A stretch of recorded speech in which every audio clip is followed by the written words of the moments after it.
2023 онд Монгол улс Британи хамтлагааны нэгдсэн хаан тулсын оронд дипломат харилцаа тогтоосны 60 жилийн тохиож буй холбогдуулан Элчин Сайдын яам Британи хамгаалчдын холбоо студиогийн хамтран HV 7 хоног төтмийн Оюунлаг Оршихуй подкастыг та сонсож байна.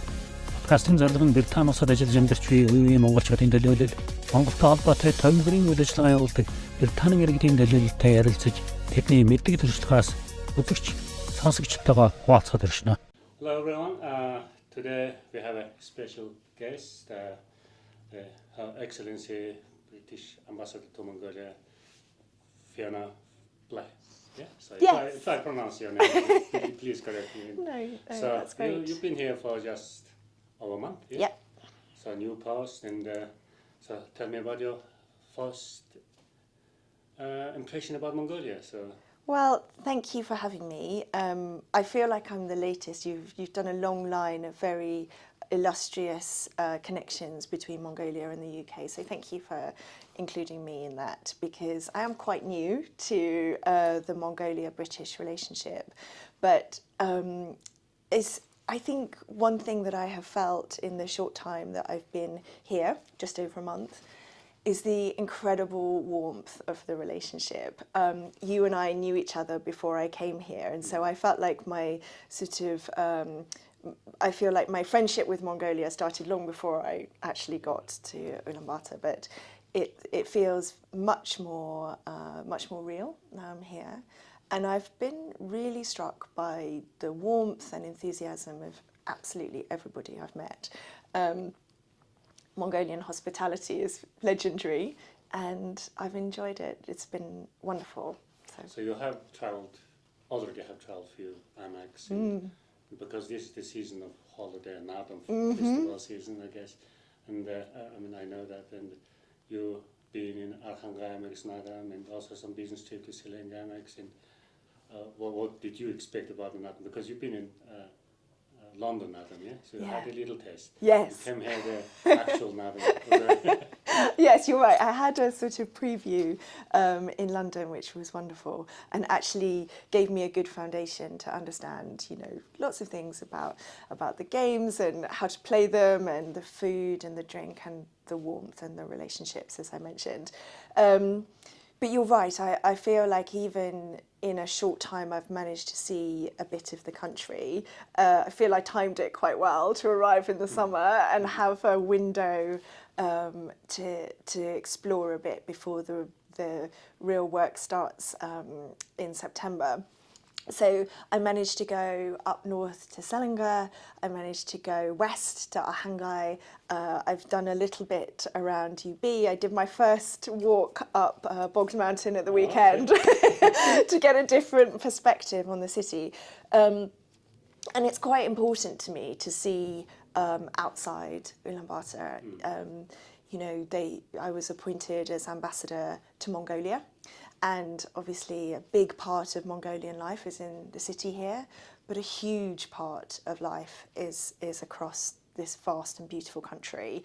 And so it's very important that I maintain that balance between the work that we do here in the city and the work that we do across the whole country. So I'm glad the weather's been kind to me so far, but I'm keen to try and continue those visits throughout the rest of the year.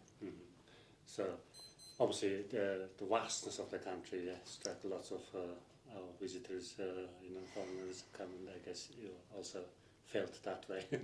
So even if we travelled, we are on our family holiday, and we travelled to South Gobi, I've never had that kind of trip before, so it was amazing. Amazing, the vastness, yes. It is amazing, and what is incredible is that it hits you from the moment you start to come into land.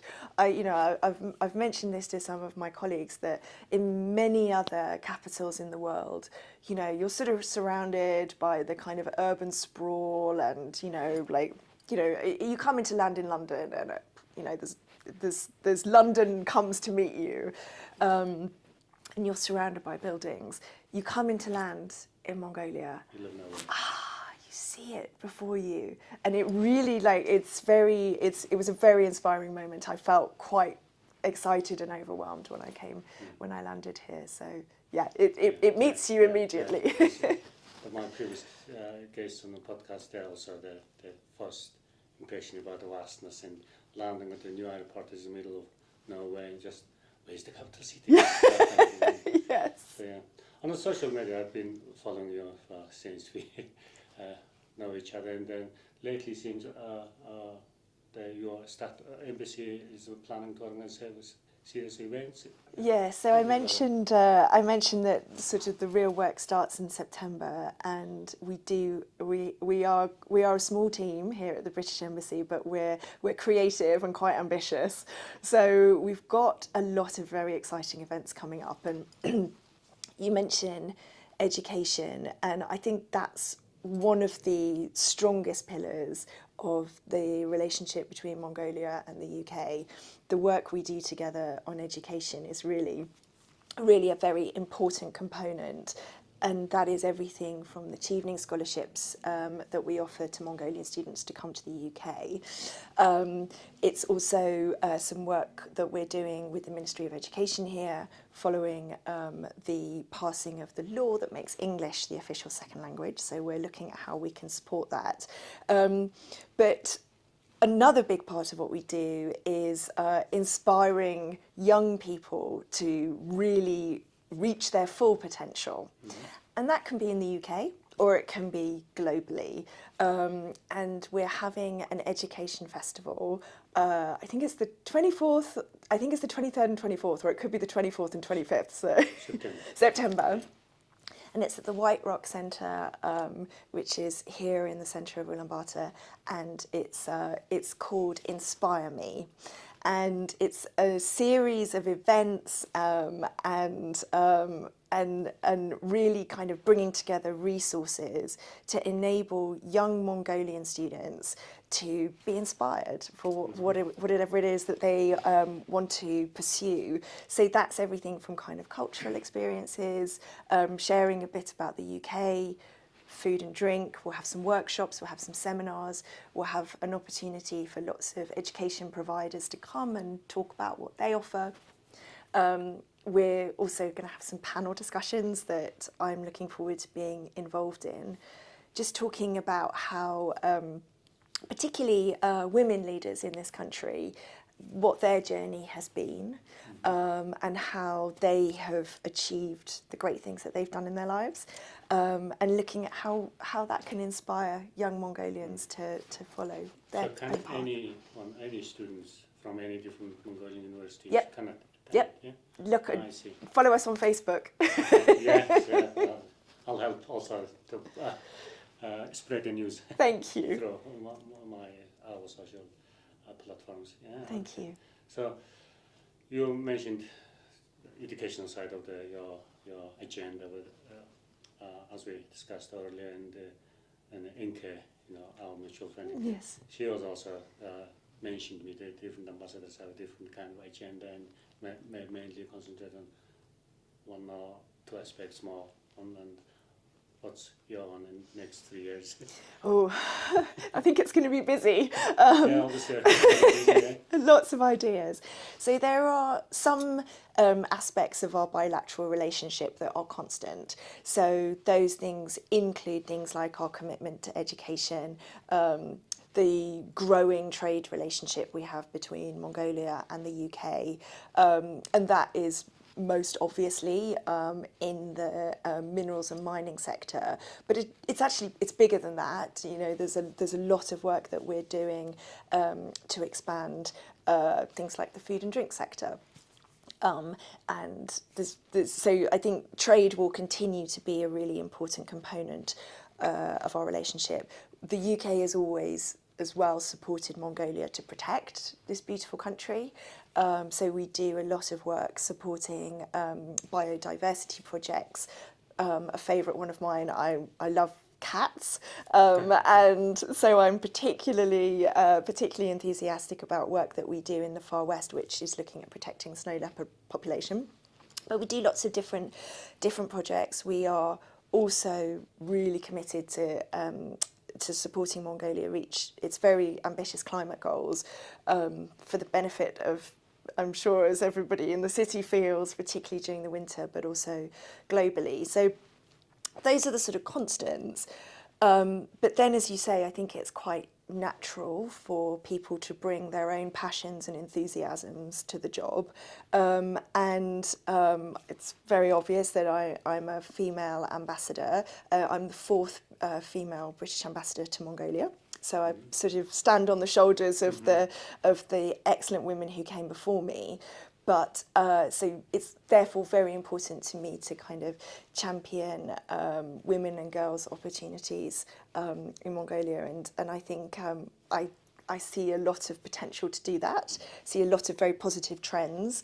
One trend I would like to see going upwards is the number of women in Parliament. There's a parliamentary election next year, so we'll be following that closely. So I think that's certainly something, and you know, I mean, the reason we're talking together today, the 60th anniversary of our diplomatic relationship. I mean, that's a really strong platform for us to, you know, sort of really kind of think in very concrete terms. What is the next step for our relationship? Where are we going as partners in a world that has changed geopolitically over the last few years, and as a result, Mongolia's role is even more important in the world. So that's supporting Mongolia to have the space and independence to make its own choices in an increasingly contested and difficult world. That's probably another one. That's probably enough priorities. Yes, yeah, obviously, yeah. As an ambassador's duty, will cover all aspects of the bilateral relationship, of course. And yeah, so also when I spoke to your former ambassador, Philip, we talked about the Mongolian democracy. The Mongolia is the democratic country in this region, really trying to develop or bring up the real democratic system. And yeah, so we need to appreciate, Mongolians need to appreciate that one, and obviously you can feel, you can see, you will notice Mongolians are very free-speaking people, and especially on the social media platforms. Good. Yeah, but isn't that wonderful? That's the benefit of being a democratic country, obviously. Yeah. So. And that's the freedom that we all deserve, to be able to hold our political leaders to account, to express our views freely, and to have a vibrant and of course sometimes challenging debate. Yeah, challenging debates.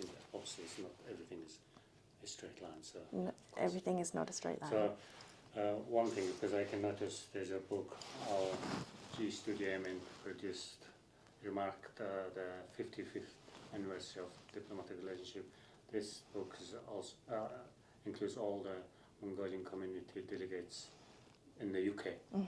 So one thing, I guess it's a public knowledge, but I've noticed we have a 60 years of diplomatic relationship, but especially the last 30, half of that 60 years, our relationship blossomed quite a bit because of the democratic system, and opened up our relationship worldwide. And also another side is the British and Mongolian citizens relationship. Yes. Started developing, for example, me getting married, British women. So, congratulations, great choice. Another thing is, because I noticed it's because a very good, sizable community in the UK. So they are also one of the best to develop two countries' relationship, because they're running their business and learning how British business system works, and they're sharing their experience, and so they're branching their businesses in Mongolia. Yeah. There's lots of things happening, so that's also one side of the, how two countries' relationship develop significantly well. Yeah. Obviously, the governments all governments do their parts. For example, and these big mega projects, obviously, they are to the two government side, but the other side is to support those, the big successful businesses being successful is the relationship between two countries, ordinary citizens. Yeah, so, completely. And I think that's what matters, really, isn't it? It's kind of, you're right, governments and businesses, they are of course important, but what it comes down to is the people. And you mentioned that I came to the Nardam in London, and you feel it. There's a huge sense of community and a sense of a close relationship between the two countries, and I felt like it was such a kind of blend of our two worlds. Here we were in London, but surrounded by the heritage and tradition and customs of Mongolia. And where does that come from? It comes from its people. And all of the areas that I touched on in terms of things that I'm looking forward to working on and the priorities of the embassy, all of those depend on the relationships between people. And all of those are really a really good blend, actually, of Mongolian entrepreneurship and British creativity and innovation. And so many of the companies and people that I've met here, actually, your partnership is not unique. I meet lots of people who have perhaps a Mongolian partner or a British partner in a business sense and in a relationship sense, and that just shows how close the two countries are. We have a lot in common, and it's based on the people. Obviously, one of your gender you mentioned about women's involvement in political system and things. Because of the law recently, I think the Parliament passed a law, the quotation, how many women is supposed to be that, and I think that will encourage the women's role in a political system in Mongolia quite well. And also the Minister of Foreign Affairs, Ms. Patsitsik, she is also promoting a lot, even not living in Mongolia, also she initiated that female ministers international forum or something. Yeah, she did. She did. And I think that's a really important point that you make, that not just on women's political participation, but across all of the areas that we work on, there's so much potential and things are really going in the right direction. I think sometimes it's easy to forget how far Mongolia has come. Since the early 90s, we were just looking at the skyline of the city and how much has changed since you were here, in the last decades. And Mongolia is running already despite its young age, but these things do take time. My own democracy is hundreds of years old and still is not perfect. So these things continue to evolve, but I'm really optimistic about the increasing number of women that will be in Parliament following the next election. So I'm really optimistic about many of the trends in Mongolia, and we're really fortunate here that we have strong female leadership in the Foreign Minister, and she demonstrates that not only in Mongolia, but as you say, she's done that globally. The first female foreign ministers meeting, a really significant group of countries who are showing to young women and young girls globally, you have a seat at the table too. So that's, I think, very inspiring. Yeah. But also traditionally, the gender issue is. My wife, Rose, the anthropologist, whilst she was here, she noticed and told me that the gender issue is not like a equality. If you go to the countryside, the very defined role for women and men, they respect each other. Yeah. So the women look after the inside the house job, men do the line job outside, and so very defined roles and respect each other. Yeah.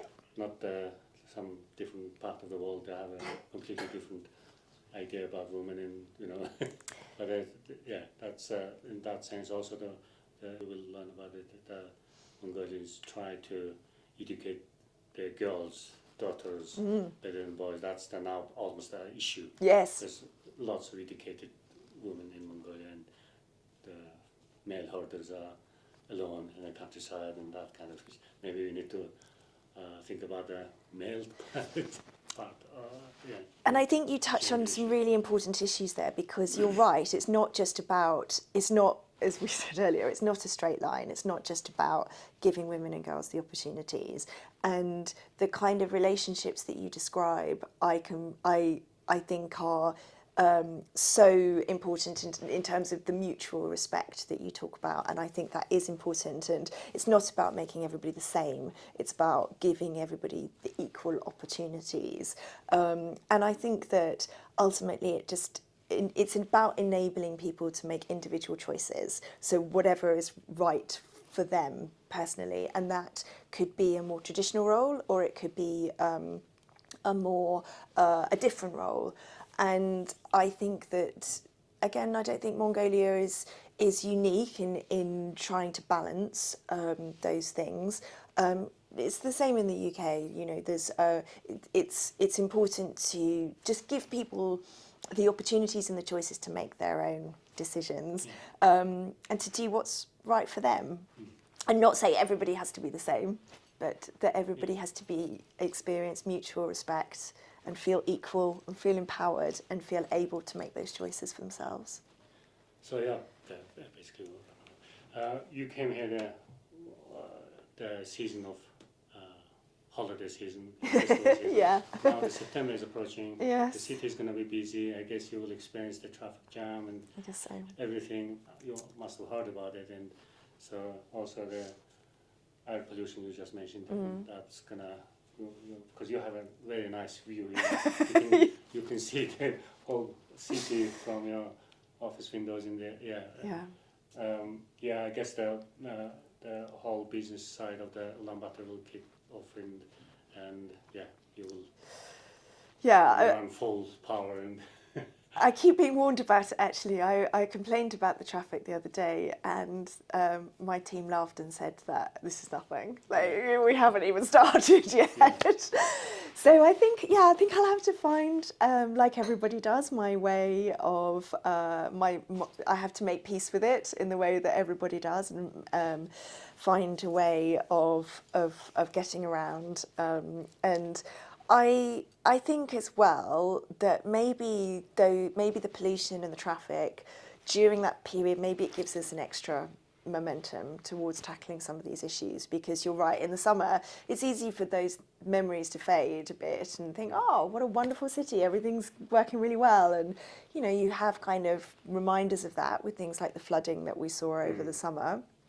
But it's easy to kind of forget actually that these are really important and urgent issues. So I'm quite optimistic that the UK can actually work with the city authorities and with the government to share some of our experiences. Yeah, sure. Mongolia is not the first city to have grown up fast with a new, bigger infrastructure. And I think that we can draw in some expertise from all over the world, with cities that have had exactly the same issue, and try and share some of that knowledge, so that we can make it a great place for people to be in the city, and for those people in the country to also enjoy coming to visit when they do. Yeah.